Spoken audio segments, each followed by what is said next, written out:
Mayor, who's an advocate for the Uluru Statement from the Heart, and he's from the Construction, Forestry, Maritime, Mining and Energy Union. I won't do the acronym for that because you'll probably get a few extra M's in it.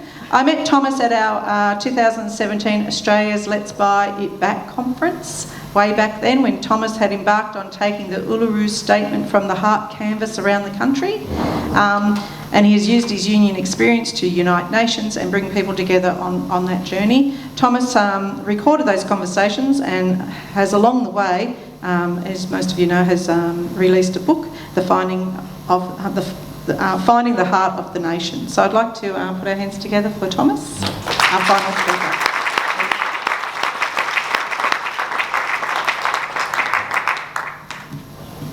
Thank you. I begin by paying my respects to traditional owners of this country, their elders past and present.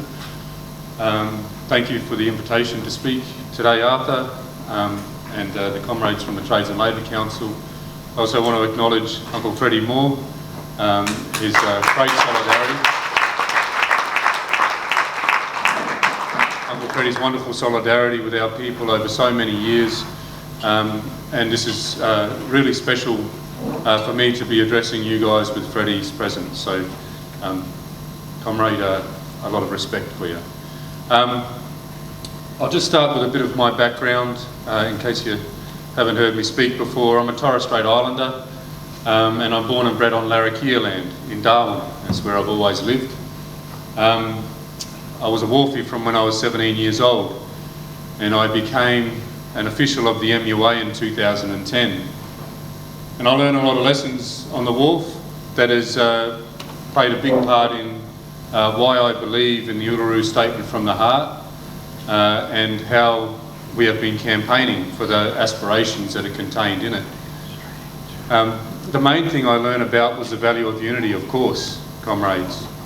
The value of unity and the structure that is required to exercise the leverage that is unity, the discipline, the consensus building, the way that we use unity to achieve things.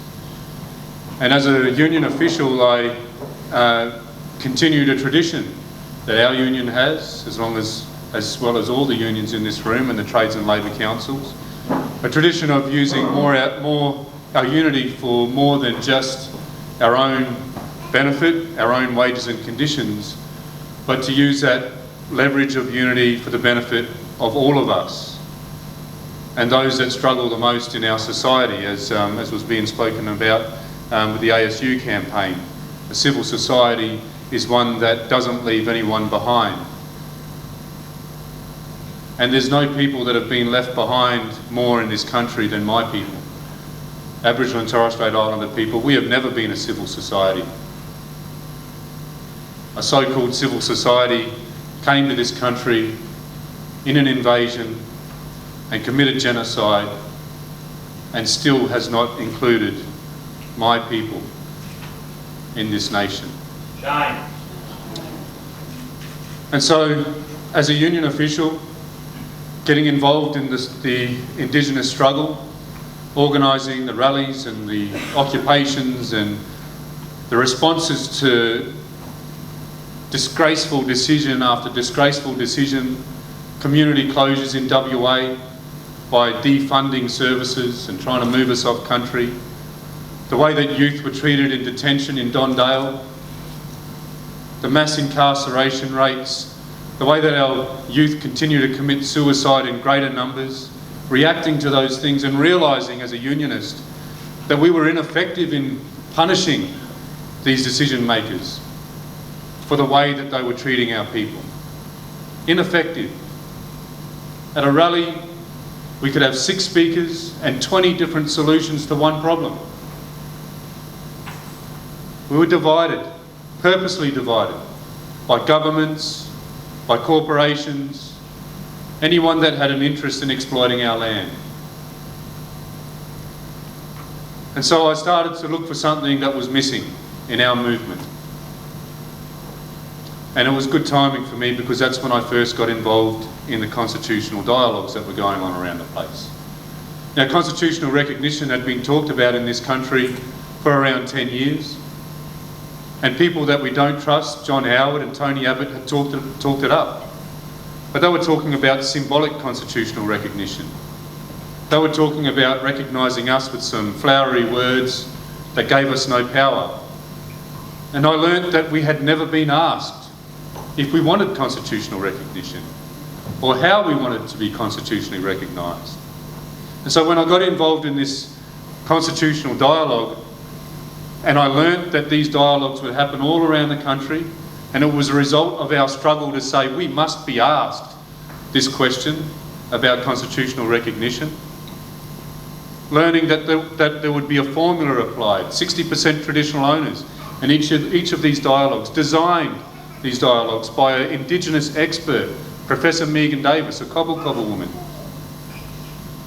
that understood that you couldn't have an open invite to these dialogues. You had to have a formula, so it wasn't dominated by one interest group. And that these dialogues would teach us about the history of our struggle, all those other aspirational moments where we've come together and put things to governments or kings or queens and had those hopes dismissed, dashed against the rocks of political expediency. The more recent things that we've tried, like expert panels, joint select committee after joint select committee, Royal Commission recommendations, none of which have been adopted. And learning that these dialogues would culminate in a sacred place in the heart of the country at Uluru. Now, as a unionist, comrades, I thought here is an opportunity for us to build power. Power of consensus, something that we could fight for to change that ineffectiveness that I felt in our activism. Now, when I went to Uluru, it was a high-tension meeting. There were 270 of us there. And on the second day, 20 of our people walked out, trying to leverage a position that was different to the majority. But that's normal, right? We're robust, democratic organisation unions. We have our differences. It is normal. But around 250 of our people stayed and finished that day's discussions. And on the last morning, we endorsed the Uluru Statement from the Heart with standing acclamation. It was an incredible moment, comrades, an incredible moment. We endorsed it with standing acclamation, and there were people that had been in passionate debate against one another, embracing each other with tears in their eyes, tears of joy and hope. Now, as you know, Malcolm Turnbull dismissed the Uluru Statement from the Heart almost immediately. It was utterly disrespectful the way that he did it. I'll recite the Uluru Statement, and I hope you can understand why. We endorsed it in such a way and why it was so disrespectful to try to diminish what this statement calls for. We gathered at the 2017 National Constitutional Convention, coming from all points of the southern sky, make this statement from the heart. Our Aboriginal and Torres Strait Islander tribes were the first sovereign nations of the Australian continent and its adjacent islands, and possessed it under our own laws and customs. This our ancestors did according to the reckoning of our culture from the creation, according to the common law from time immemorial, and according to science more than 60,000 years ago. This sovereignty is a spiritual notion, the ancestral tie between the land or Mother Nature and the Aboriginal and Torres Strait Islander peoples who were born therefrom, remain attached thereto, and must one day return thither to be united with our ancestors. This link is the basis of the ownership of the soil, or better, of sovereignty. It has never been ceded or extinguished and coexists with the sovereignty of the Crown. How could it be otherwise? That a peoples possess the land for 60 millennia and this sacred link disappears from world history in merely the last 200 years? With substantive constitutional change and structural reform, we believe this ancient sovereignty can shine through as a fuller expression of Australia's nationhood. Proportionately, we are the most incarcerated people on the planet. We are not an innately criminal people. Our children are alien from their families at unprecedented rates. This cannot be because we have no love for them. And our youth languish in detention in obscene numbers. They should be our hope for the future. These dimensions of our crisis tell plainly the structural nature of our problem. This is the torment of our powerlessness. We seek constitutional change to empower our people and take a rightful place in our own country. When we have power over our own destiny, our children will flourish, they will walk in two worlds, and their culture will be a gift to their country. We call for the establishment of a First Nations voice enshrined in the Constitution. Makarrata is a culmination of our agenda, the coming together after a struggle. It captures our aspirations for a fair and truthful relationship with the people of Australia and a better future for our children based on justice and self-determination.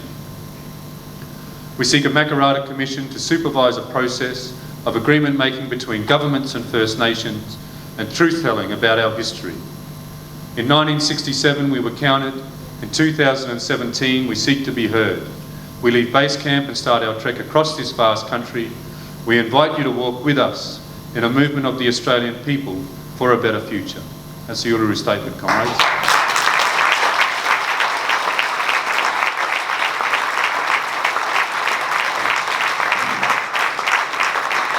Now, we haven't taken no for an answer. And after that, I brought the Uluru Statement here and travelled around the country with it, and I met many wonderful Aboriginal and Torres Strait Islander people that I knew that if we were to go on and fight for this, their voices needed to be heard. So that's what's in the book, Finding the Heart of the Nation. I hope you buy it, I hope you read it, I hope you will learn about the many different reasons why different Aboriginal and Torres Strait Islander support this campaign. Most recently, today, Ken Wyatt has announced that they are walking away from the Uluru Statement and going back to Aboriginal and Torres Strait Islander people, spending $7 million on asking us the question again and expecting us to give them a different answer. Well, we won't give them a different answer. We're going to go on and fight for it, and we're going to say what we build must be protected in the rule book of the nation, the Constitution, and our voice must always be heard on decision making about us. So please support it.